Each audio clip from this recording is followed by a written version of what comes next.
Here's a philosophical question for your grief and healing. To what extent are we all just a variant of normal? Because normal isn't one thing. Sometimes normal means what's statistically common.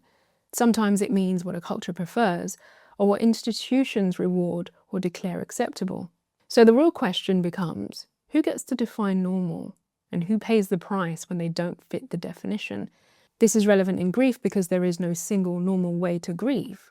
No universal timeline, no correct expression. Some people cry daily for months. Some people feel numb for months.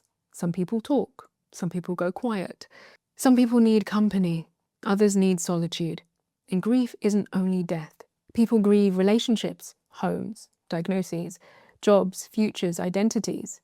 So when someone says, I don't know if I'm grieving normally, often what they mean is, I don't know if my grief is socially acceptable. And it matters in healing too, because healing isn't always becoming normal. Sometimes normal was the mask that kept us safe.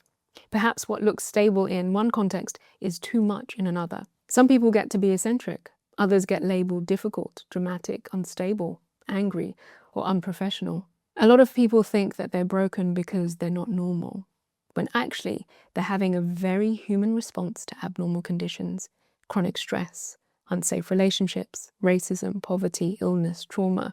In that sense, normal can become a kind of quiet violence, a demand to be fine in situations that aren't fine. So maybe the goal isn't normal. Maybe the goal is truth. Maybe the goal is safety. The goal might be what supports life, even if it's not average, even if it's not palatable. Here are some reflection prompts for you to hold lightly.